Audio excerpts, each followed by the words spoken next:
you talked about this being an itch you needed to scratch. The fact that the Mets won Game 7 of 1986, but you did not pitch particularly well. How was this an itch that you needed to scratch? You know what's interesting about being an athlete and then eventually a professional athlete is that there's certain moments that happen in your life that you're ready for, you've been prepared for, you can't wait for it to happen. For a starting pitcher in the major leagues, it's a chance to pitch Game 7. Those are defining moments in your life. I had my defining moment and I didn't pitch well. Now, when the Mets won the game, no one was happier. I ran on the field, jumped on top of people, it was great.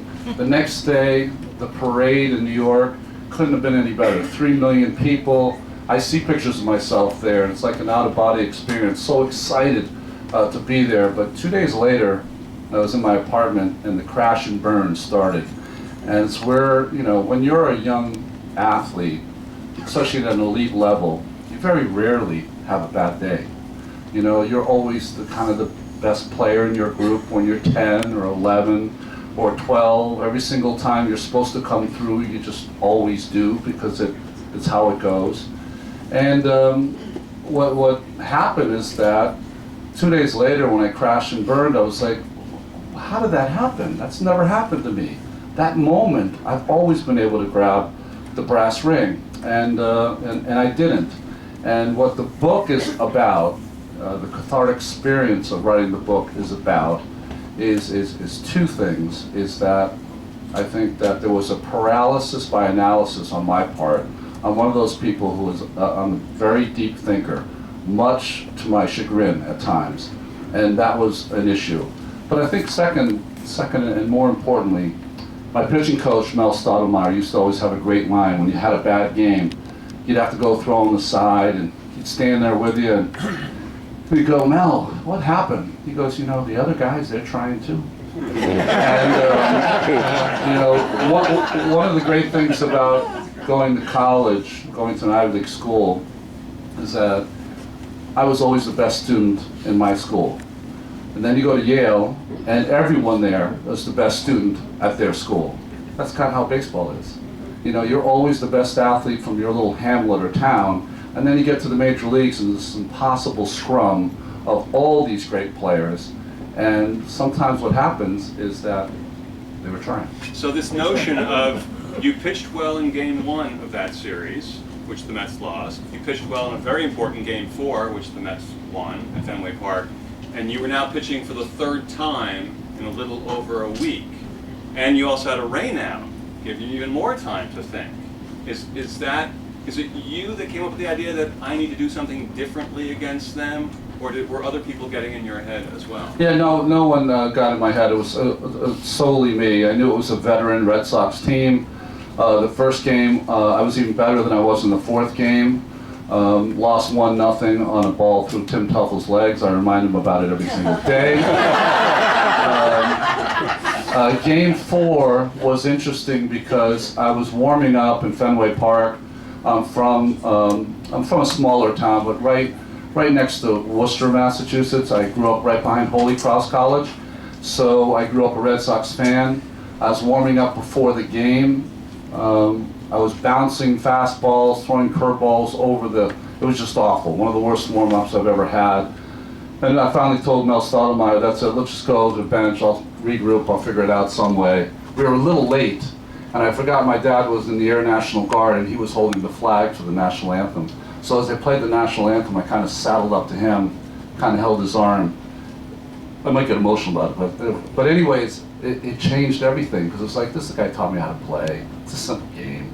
You know, just go out there, throw strikes, do what you have to do. So he changed, just him being there changed everything. And then, and when Game 7 came, I really felt as though, because the rainout gave me 48 hours instead of 24, that I really had to change the game plan, that I had to make sure that I had a trick up my sleeve in case things didn't go well. Instead of, I think what all great athletes do, keeping it simple, staying in the present, and just doing what you're supposed to do. Because that's what I did in Game 1, what I did in Game 4, what I didn't do in Game 7. So this process you've written, you write all the time. And in fact, you told me one of your favorite classes in high school was poetry class. And you wrote a previous book, a well-praised book, was the notion of addressing this topic. Did you kind of always know it was there, and at some point, I'm gonna need to address this? Yeah, because it happened 2 days after the game was over, so I've been sitting with it for 30 years. I thought organically it would go away. I'd been advised that you could sit on someone's couch for $150 an hour and take care of it. I know we have a lot of young people. Scotch, people mentioned, might be a good way to go. But the book was important. It was really important for me to get through it and to be honest with it and talk about the things that I didn't really want to talk about, because athletes, we spend our entire life never watching the game that we play poorly in, and we always love watching the games. Like the SNY, the Mets station has a 1988 game where I think the Mets win, and I win the game, we win the National League East, whatever. I could watch that all day long. I love it. I'm so good at that game. And the beauty of videotape is you're always so good at it. Every time.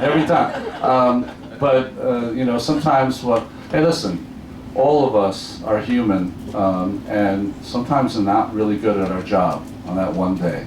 And I know that maybe you don't want to confront it. I didn't want to confront it, but it was important for me to do. And what's great about it is that I haven't thought about this game ever since this book came out. Not once.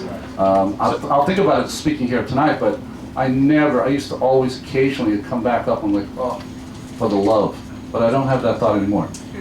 You talked, I know during our interview, and I believe it's also in the book, about the notion of blue-collar dreams and whether that allows you to leap at that moment. Can you flesh that out for me a bit? Yeah, this is, I don't know if anyone here knows what I'm talking about. I had a really good friend who had an interview with, at the time, a really important venture capitalist, hedge fund guy, whatever. This is in the 70s. And I won't say his name, but everyone here knows what his name is. So it's my buddy that I grew up with. His mom was a teacher, his dad was a post office worker. He went and had the interview. It was an amazing interview. After he was done, 2 weeks later, he found out he didn't get the job.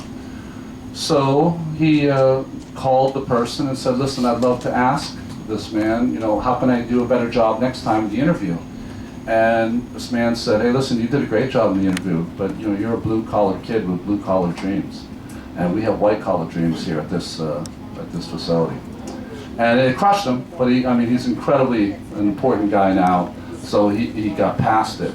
My life, I grew up, my dad was a machinist, my mom was a homemaker. My dad worked at the same company for over 50 years. That's unheard of, right, in today's world.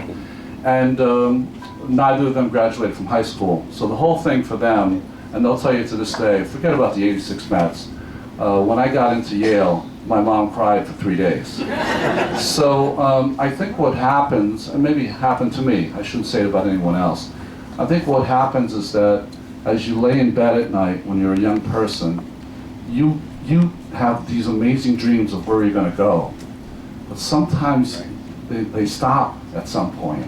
And it's only because you don't even know how much you have inside yourself. So I kind of addressed that in the book. And the only reason I addressed it is because I grew up with, I don't know if you guys know Dennis Leary, the amazing comedian. He's from Worcester, Mass. too. And we all pretended to be Bobby Orr when we were a kid. And we had a couple of conversations about it. And that is, you're always fighting, why is my life so special? It's not supposed to be. Everyone I know still lives in my town. Everyone I know works at my dad's shop or whatever. So I think it's for all of our young people, it doesn't matter where you come from.